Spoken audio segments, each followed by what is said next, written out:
بالاخره مجبور شدی که هویا و سوفر را به شغل‌های سابقشان برگردن.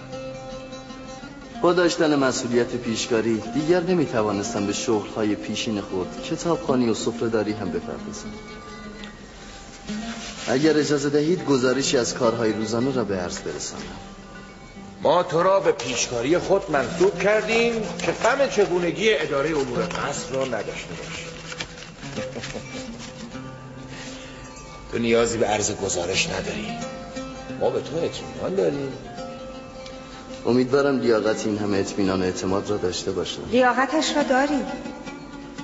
اگر نداشتی به این جایگاه نمی‌رسیدی. شانه اگر بر فرق سر می‌نشیند از آن روز که گره گشایی می‌کند.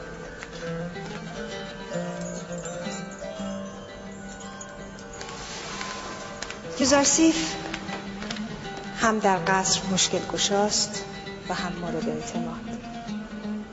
عجیب است. زلیخا با آن غرور اشرافی که دارد معمولاً از کسی تعریف نمی کند، چرا که خود مورد توجه همگان است. بیشک تو با برانگیختن تحسین زلیخا تحسین همه ساکنان قصر را نیز برانگیخته ای. من یقین دارم که یوزارسیف اکنون بر قلوب همه ساکنین قصر حکومت می کند. من خود را لایق این همه لطف نمی دانم و اگر کاری انجام گرفته ادای وظیفه بوده. اگر جناب پوتیفار اجازه دهند از حضورشان مرخص شدم. تو برای رفت آمد در این قصر نیازی به اجازه نداری. هر لحظه که اراده کنی می توانی بروی یا بمانی. سپاسگزارم.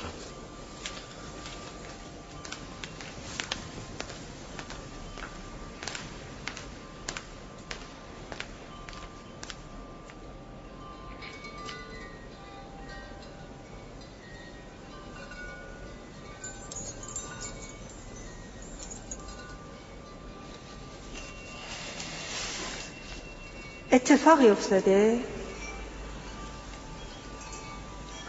یوزارسیف پیش از این با ما مهربان و صمیمی بود،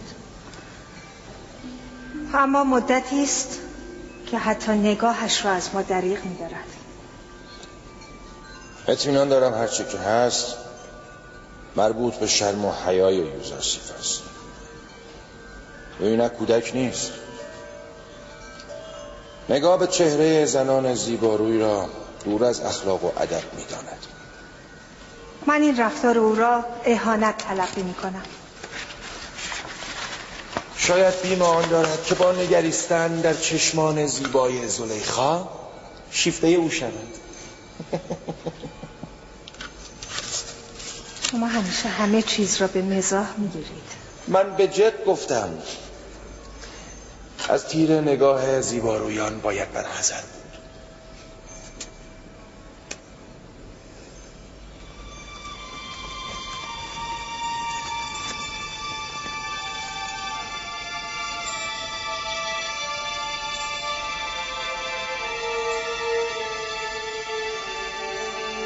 رفتار زلیخا و یوزارسیف عادی نبود. آیا چیزی هست که من از آن بیخبرم؟ شب نزدیک است و من خستم. میخواهم استراحت کنم. کسی مزاحم نشود. شما استراحت بفرمایید. من اینجا هستم بانو. نیازی نیست. تو نیز میتوانی بروی.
خداوندا خودم را در پناه تو قرار میدم.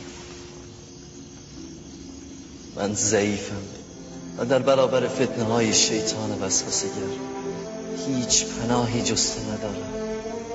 همه توفیق من در اداره امور، محبوبیتم در جذب قلوب از ناحیه توست. از تو میخواهم که هیچگاه به حال خود رهایم مکنی. پروردگار من، مبادا که در تار پود این دامهای گسترده گرفتار شدم و هیچ یاری کننده‌ای نداشته باشم.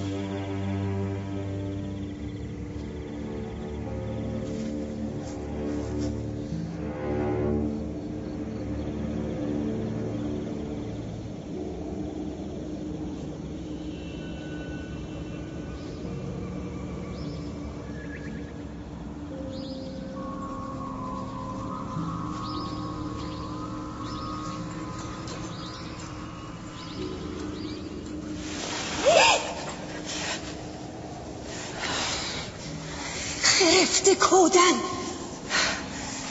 از جان من چه میخواهی؟ چرا دست از سرم بر نمیداری؟ پوزش میطلبم بانو، مرا ببخش، مجبور بودم. دیدید؟ نگفتم او خدایان ما را پرستش نمی کند، نگفتم او کافر است. باید کاهن بزرگ آنخماو و جناب پوتیفار را به اینجا آورد تا حقیقت را از نزدیک.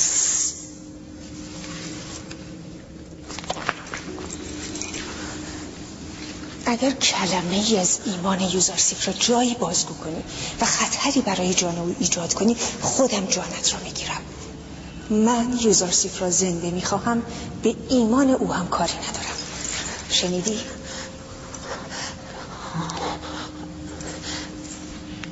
ولی بانو، من برای شما نگرانم. او ایمان شما را نابود خواهد کرد. اینها به تو مربوط نمی شود. اگر ندیمه من هستی باید مطیع من باشی. اگر میخواهی به میل خود رفتار کنی بگو تا تکلیفم را با تو روشن کنم. چشم. من نه چیزی از یوزارسیف دیدم و نه شنیدم. به شما اطمینان میدهم که حفظ راز کنم.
خرفت کودن پیشنهادی دارد، گوش میکنید؟ چرا همانند یوزارسیف به خدایان خود پناه نمیبرید؟ چرا چاره کار خود را از آمون بزرگ نمیخواهید؟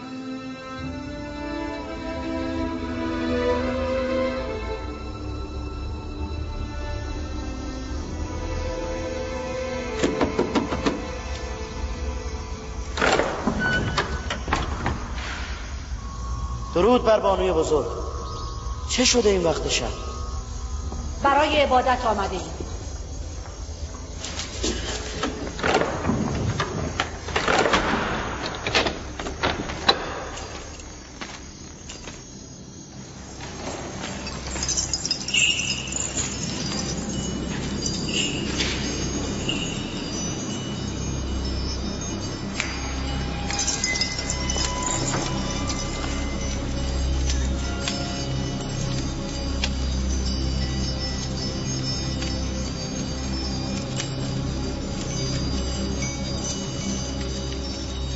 ای آمون بزرگ، در صورتی که یوزارسیف را به دست آورم هدایا و نزورات زیادی را به پای تو نثار خواهم کرد.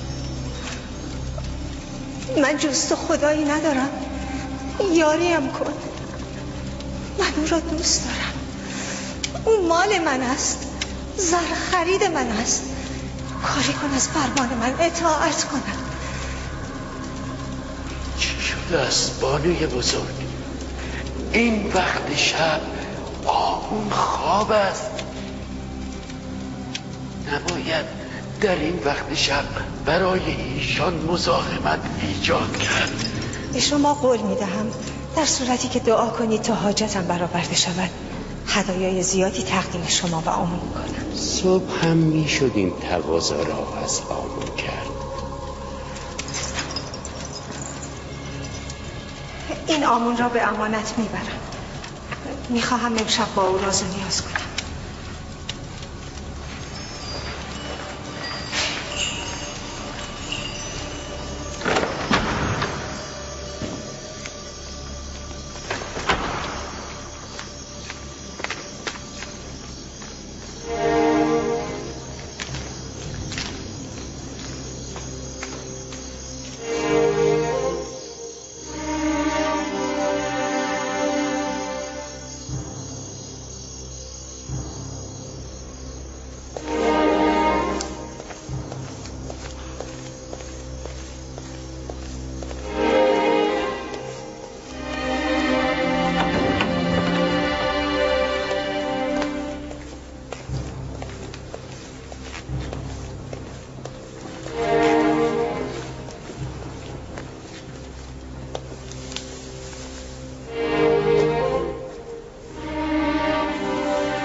نمیدانم چرا آمون یاریم نمی کند.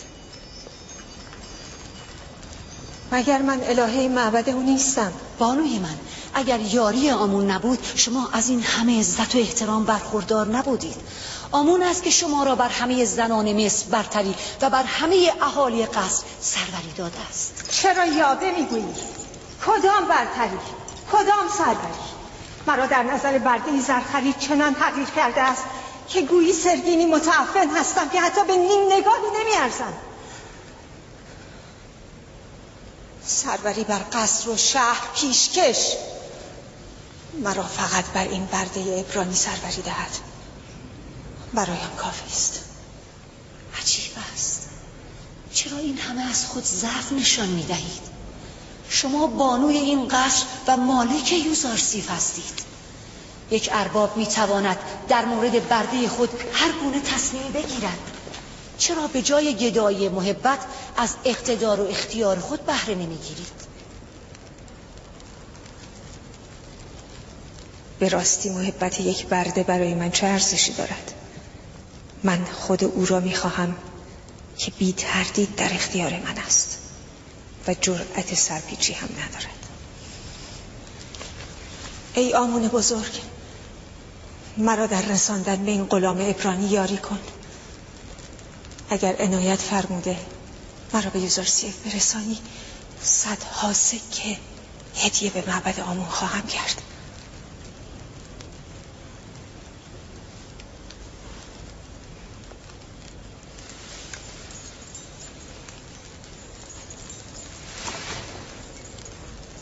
این اتاق را به بهترین شکل ممکن بیارای و مرا خبر کن.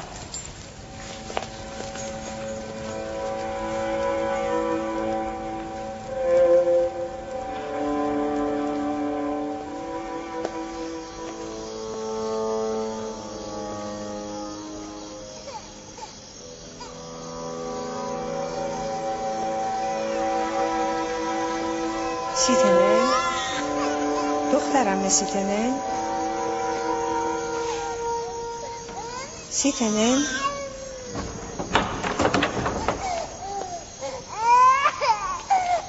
صدای کسی شما را آزار می‌دهد بانوی من؟ نه، از اینجا عبور می‌کردم که صدای کسی را شنیدم. چه شده؟ چرا گریه میکنه؟ نمیدانم. هم شکمش سیر است و هم لباسهایش تمیز. با این همه نمیدانم چرا گریه میکنم. عجیب است. چند روز پیش جناب یوزارسیف کیسین را نوازش کرد و او در دم ساکت شد و خندید. دست نوازش یوزارسیف برای همه آرامش بخش است. شما این وقت شب اینجا چه میکنید؟ شاید من هم مثل سیتنن بیخوابی به سرم زده.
یوزارسیف را به اینجا بخوان و وقتی وارد شد تمامی 7 در را ببند.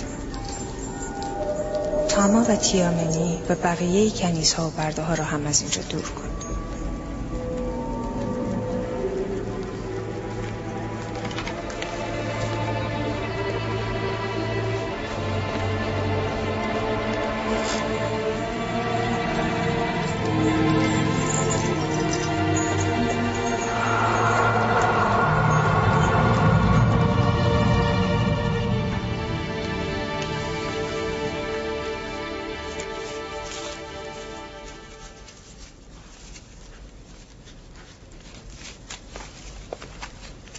بانو زلیخا شما را احضار فرمودند.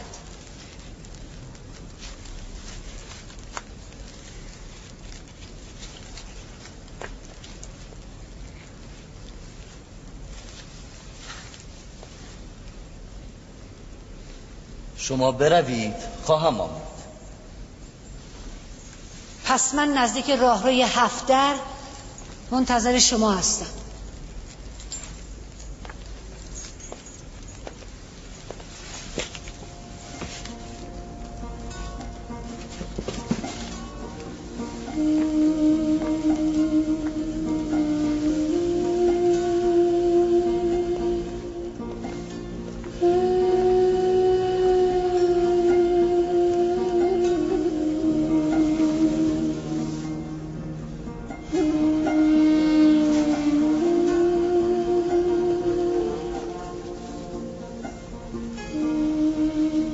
خدایا تنهایم بگذار، جز تو کسی را ندارم.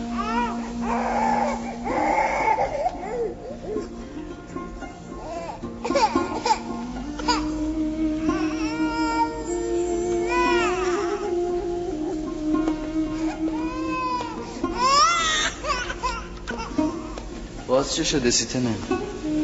چرا کیسین گریه میکنه؟ هرچه میکنم آرام نمیگیرم. شاید دوست دارد به دست شما آرام شود.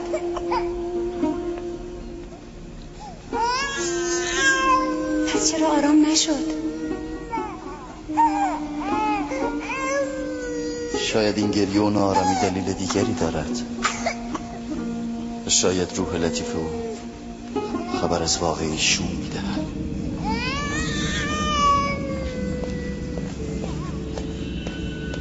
آیا حادثه شومی در حال وقوع است؟ آیا کیسین از این واقعه ناراحت است؟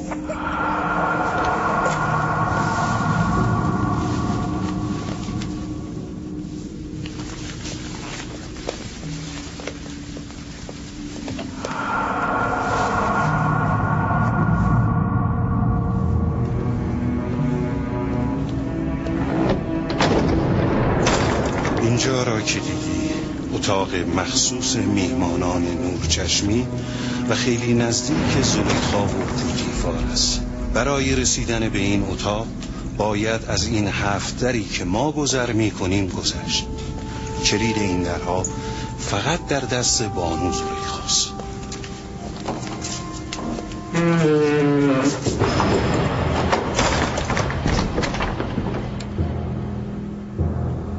دستور بانو زلیخاست.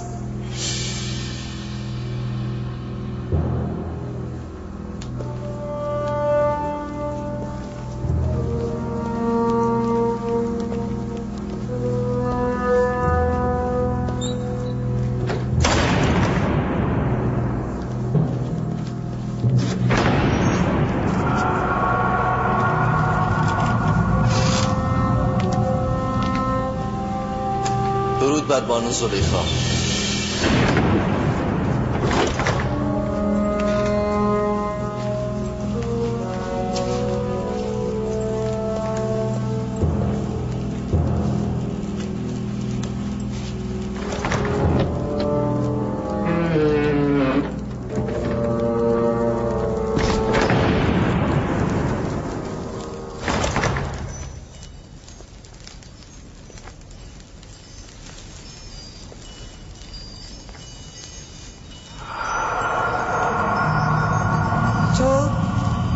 میدانی که برده ما هستی.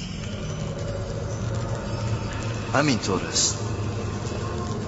و میدانی که یک برده باید از ارباب خود اطاعت کند. آیا تا کنون تمردی از من دیده ای؟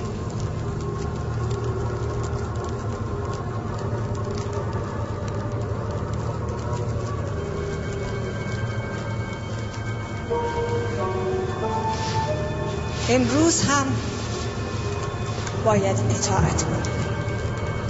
اگر امری هست در خدمت.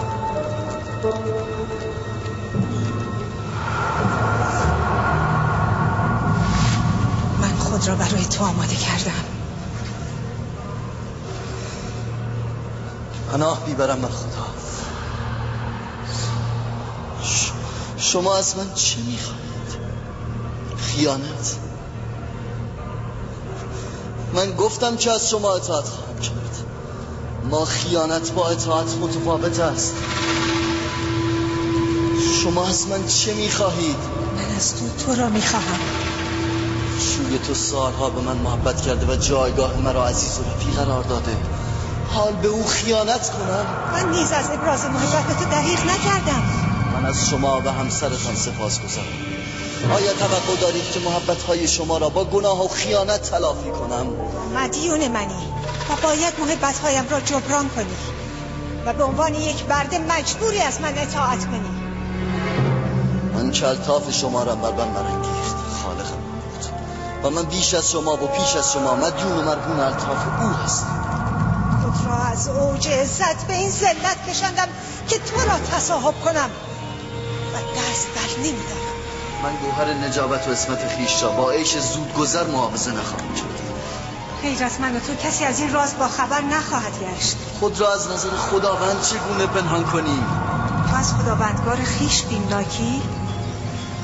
من نیز از او شرمگینم. این که کاری ندارد.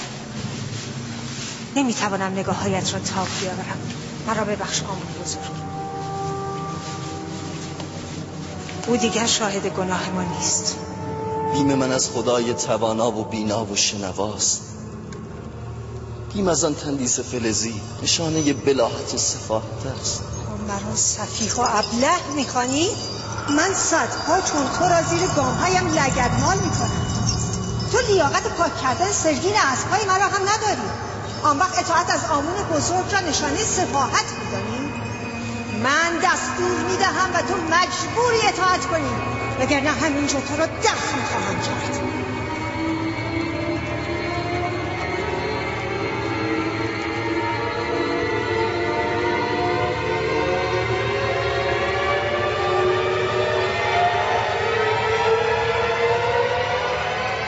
فرمان شما را تا آنجا اطاعت خواهم کرد که فرمان خالق یکتا نقض نشود.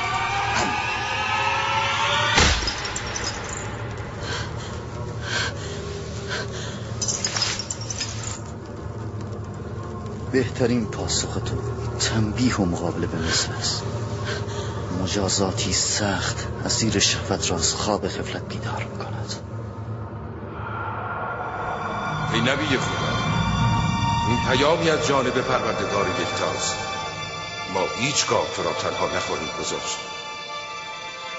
از تنبیه و مقابله به مثل وازلیخا بپرهیز، چرا که تا لحظاتی دیگر خواهد گفت چون یوسف مرا مطیع امیال خویش نیافت به جبر متوسل گردید، وانگاه تو محکوم خواهی شد. از این دامگه شیطان به سوی در بگریز.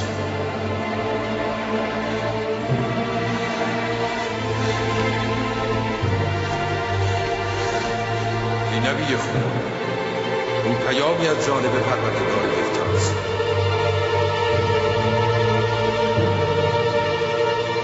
به سوی در بگریز. راه گریزی نیست، تو مجبور به اطاعت هستی.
فکر میکنم در اینجا خبرهایی هست که نیاز به توضیح دارد.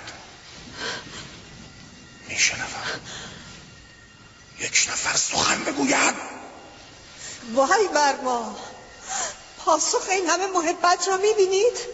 میبینید با همسر شما چه رفتاری شد؟ سزای کسی که نظر سو به همسر شما داشته باشه چیست؟ الا زندان با سخت‌ترین شکنجه ها. ولی این بانو زلیخا بود که قصد مراوده با مرا داشت. من دیدم که یوزارسیف به قصد مراوده وارد اتاق بانو زلیخا شد. حالی جناب، من میدانم هر دلیلی بیاورم برای شما پذیرفتنی نیست. شما برای حفظ آبروی خود هم که شده رای به نفع همسرتان خواهید. هیچ کس جرأت شهادت بر علیه بانو زلیخا را ندارد، چرا که ممکن است در آتش خشم ایشان جان خویش را از دست بدهد. بیش از این مرا به خشم نیاور. من به دنبال دلیل و شاهد هستم تا ببینم گناهکار چیست. من نه دلیلی برای بیگناهی خویش دارم و نه ندیمه ای که به نفع من شهادت بدهد. پس محکومی و باید مجازات شوی. من از پیش محکوم به خیانت هستم، اما حقیقت همان بود که گفتم. او مرا احضار کرد و قصد مراوده با مرا داشت و من شاهدی جز خداوند خویش ندارم. تو وارد خلوت زلیخا شده ای. کاریم ما شاهد است. همه میدونم بانو زلیخا مقصر است، اما چه کسی جرأت شهادت دارد؟ شاهدت را بگو اینجا حاضر شده و شهادت بدهد. خدای من در این لحظه شاهد هست. اگر تنهای این بگذارم سخت ترین آزمون را از من به عمل آورده است. تو که نمیخواهی سخنان این برده را بپذیری.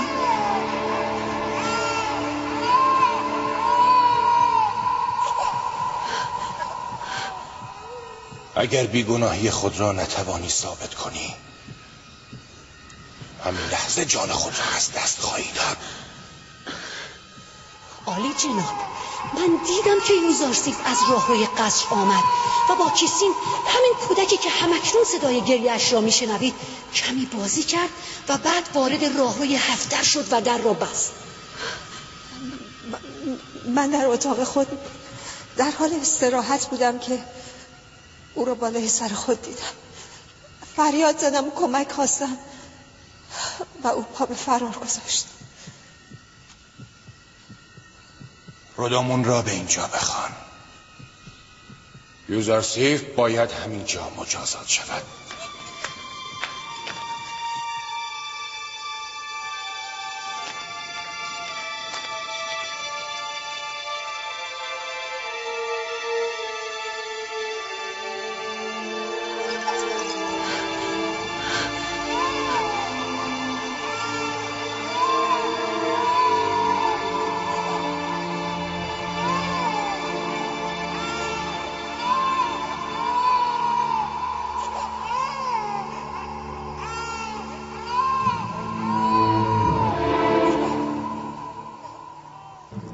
من شاهد دارم.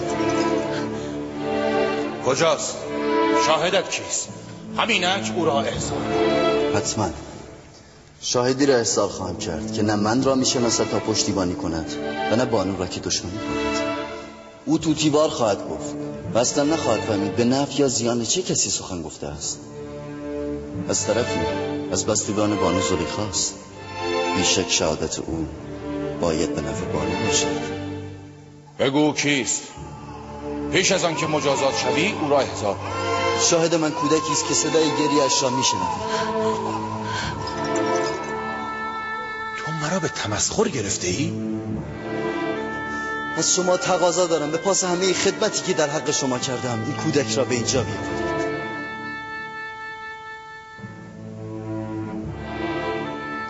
یک نوزاد میخواهد شهادت بدهد؟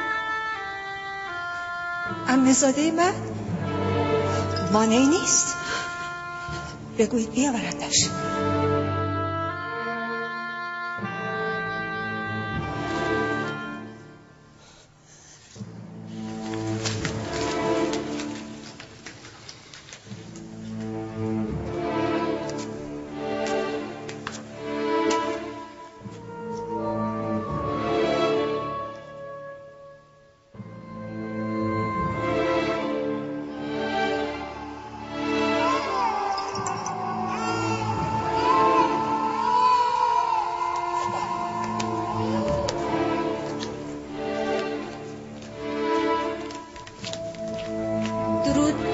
جناب پوتیفار.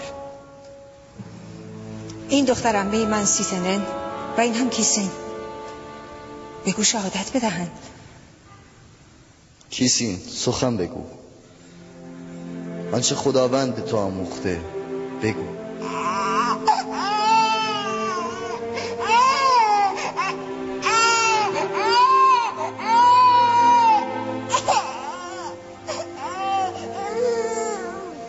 کیسین سخن بگو.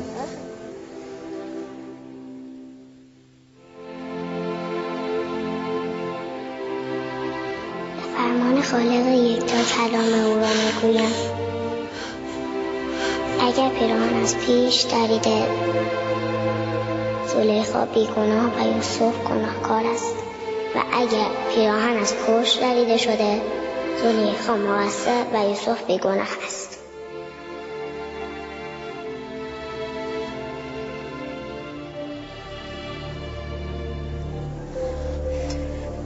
چگونه حرف زدی عزیز مادر؟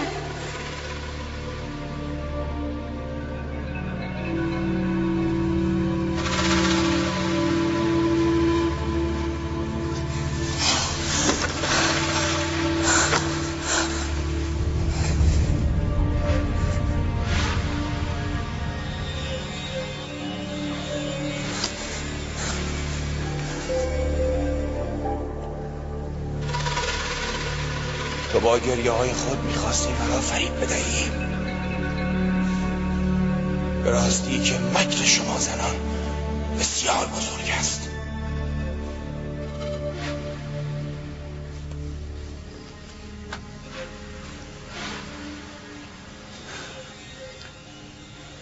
من از تهمتی که به تو بستم پوزش می‌طلبم. امیدوارم که از من و زلیخا بگذری و این ماجرا را برای همیشه مکتوم بداری.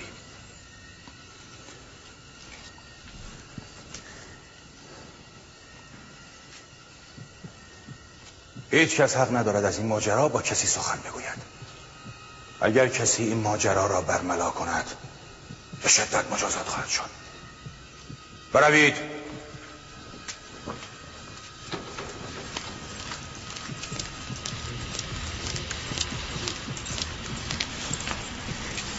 چه شده؟ چه اتفاقی افتاده؟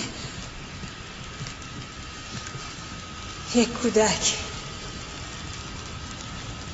کیسن فرزند سیتنه به سخن آمد و همه چیز را برملا کرد.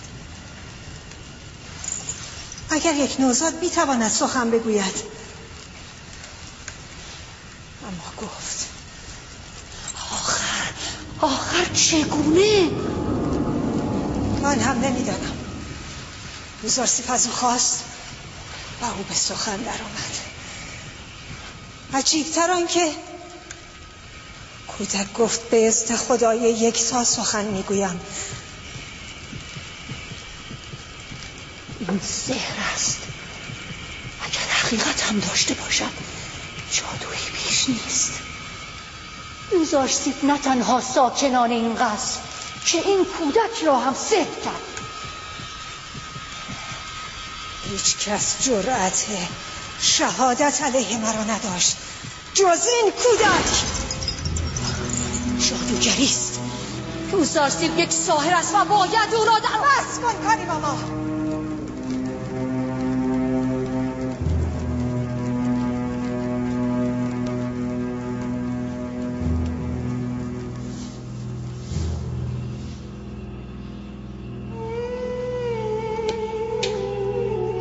مگر این درها قفل نبود؟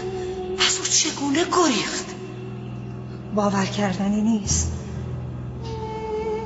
او اصلا به این قفل‌ها دست نمی‌زد، اما درها باز می‌شدند.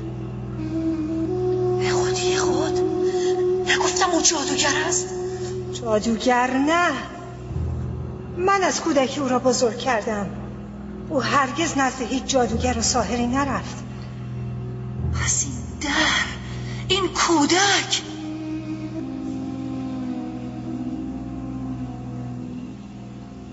به راستی این یوزارسیف کیست؟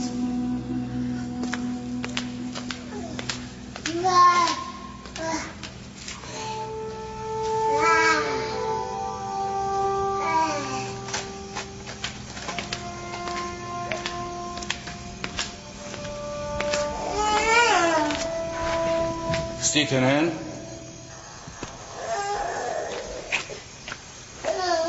امری دارین عالی جناب؟ تو چگونه سخن گفتی؟ هنوز باور نمی کنم.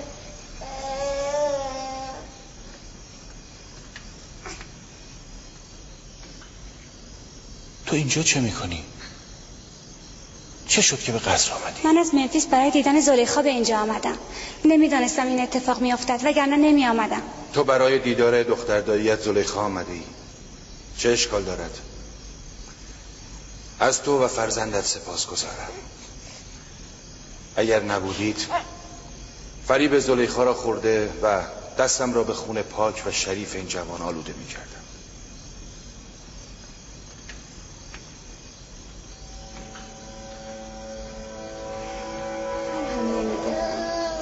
چگونه سخن گفتی؟ نمیدانی زلیخا چه حالی داشت؟ کودک 6 ماه حرف زد؟ من خودم شنیدم.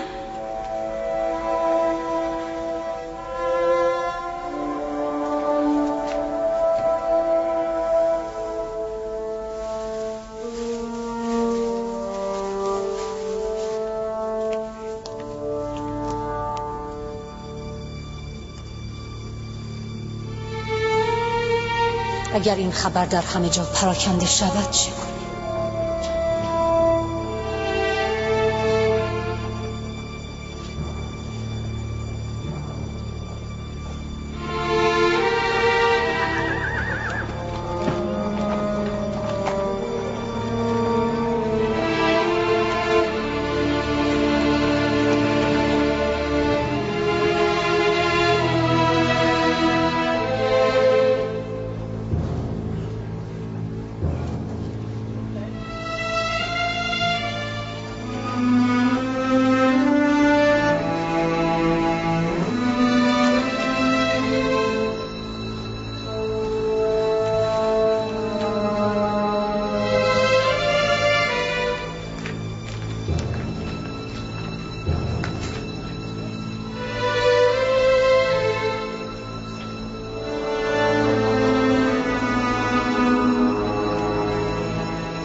میگن مدت‌ها در پی او بوده.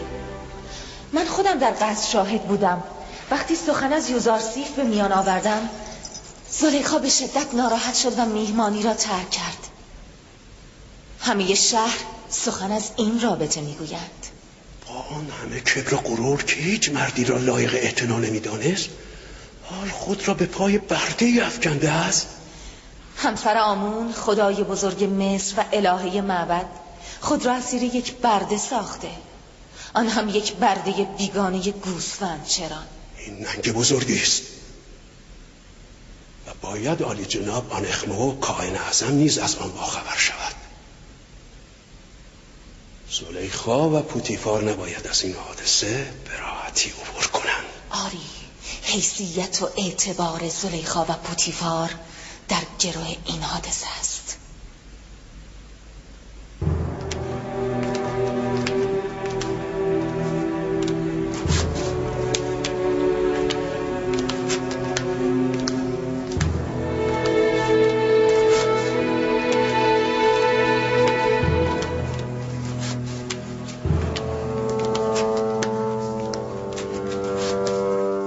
اگر نگفتم میخواهم تنها باشم